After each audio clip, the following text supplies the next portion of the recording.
বাসায় তো লবণও নাই। যাই কামিনীকে বলি ও যেন লবণ নিয়ে আসে। এই কামিনী, যা তো দোকান থেকে লবণ কিনে নিয়ে আয়, তোরা দুজন মিলে তাড়াতাড়ি যা। কি আমি যাব তোর সাথে? না, কখনো সম্ভব না। আমার চেহারা দেখেছিস আর তোর চেহারা দেখেছিস? দেখ বোন, ওটা কিন্তু আমি বলি নাই, আম্মু যাইতে বলছে। এখন আমি ঠিক জানি না তুমি কি করবা, বাট লবণটা তো আনতে হবে। আমি তোর এই চেহারার সাথে জীবনেও যাব না। ভাই তুই যা, নাহলে আমি যাব। দুজনের মধ্যে একজন যাব, দুজন যাব না। আচ্ছা বোন, তোকে যাইতে হবে না। তোর চেহারা রোদে গেলে পুড়ে যাবে, তুই আরো কালো হয়ে যাবে। সেজন্য আমি যাই। তোমার কি লাগবে? কাকু, বাসায় লবণ শেষ হয়ে গেছে তো আম্মু লবণ নিতে পাঠাইলো, আমাকে 1 কেজি লবণ দেন তো। আচ্ছা ঠিক আছে, এই নাও লবণ। ঠিক আছে আঙ্কেল, এই নিন টাকা। কি রে, লবণ নিয়ে আসলি? তুই একাই গিয়েছিলি, তোর বোন যায়নি? না আম্মু, আমার চেহারা খারাপ বলে আমার বোন আমার সাথে যায়নি, আমি একাই গিয়ে নিয়ে আসছি। তুমি মন খারাপ করো না মা, দেখবা একদিন সব ঠিক হয়ে যাবে।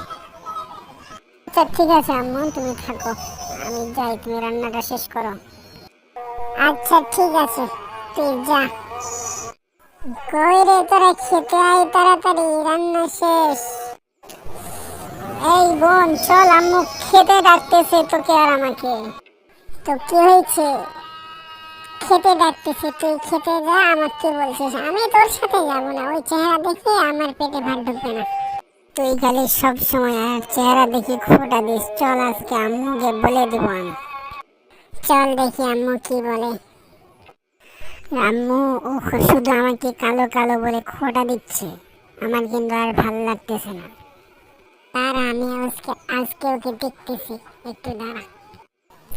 এটা তুই ঠিক করতেছিস না মা, সবসময় খালি ওকে তুই চেহারা নিয়ে খোটা দিচ্ছিস।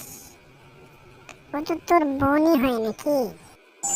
মা, তুমি ওর ব্যাপারে আমাকে একটা কথাও বলবা না কিন্তু, আমার ভাল লাগে না এসব। ঠিক আছে, ও একটু কালো হয়েছে তার জন্য এরকম করে খোটা দিচ্ছিস? এভাবে করতে হয় না মা, এভাবে আর করিস না, ওর মন খারাপ হয়ে যাচ্ছে না। মা ঠিক আছে, আমি আর এই বাড়িতে থাকবো না, আমি কালো, আমার কেউ পছন্দ করে না, আমি এই বাড়িতে আর থাকবো না, আমি চলে যাচ্ছি। কি বলছিস মা, এভাবে বলিস না, তুই কই যাবি? তোকে কোথাও যাইতে হবে না, তুই বাসায় থাক। না মা, আমি থাকবো না, তুমি থাকো তোমার মেয়েকে নিয়ে, আমি কালো, আমি এই বাসায় থাকবো না।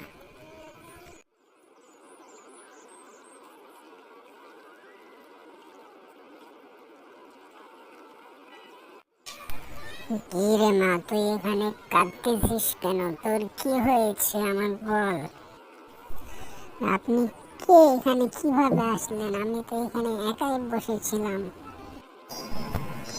আরে তুমি বলো, তোমার কি হয়েছে? আমি কালো দেখে আমার বোন শুধু আমার কালো কালো, সব সময় কালো কালো বলে খোঁটা দেয়, সেই জন্য আমি বাসা থেকে রাগ করে বের হয়ে চলে এসেছি। তুমি আমার একটা সাহায্য করবে? আমি না খুব বিপদে আছি, তুমি আমার একটা সাহায্য করো, তারপরে দেখছি তোমার কি করা যায়। কি সাহায্য বলো শুনি। ওই যে দূরে নদীটা দেখছো, ওই নদী থেকে একটু পানি আমাকে এনে দাও। ওই ব্যাপার, আচ্ছা ঠিক আছে, আমি এনে দিচ্ছি, একটু দাঁড়ান, আপনি বসেন। পানি তো নেওয়া হয়ে গেল, এবার যাই বুড়িমাকে এই পানিটা দিয়ে আসি। এই নিন মা আপনার পানি, আমি পানিটা এনেছি। অনেক ধন্যবাদ মা তোমাকে আমাকে এই পানিটা এনে দেওয়ার জন্য, আমার খুব পিপাসা লেগেছিল। যেই নদী থেকে তুমি আসলো ওই নদীতে যাই একটু গোসল করে তারপর তুমি বাসায় চলে যাবা, ঠিক আছে?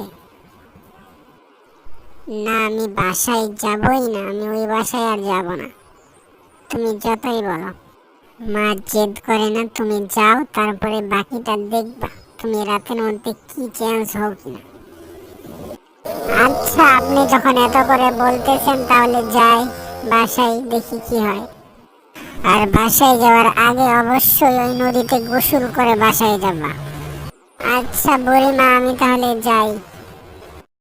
বুড়িমা তো বললো নদীতে গোসল করতে যাই, নদীতে গোসল করে বাসায় যাই।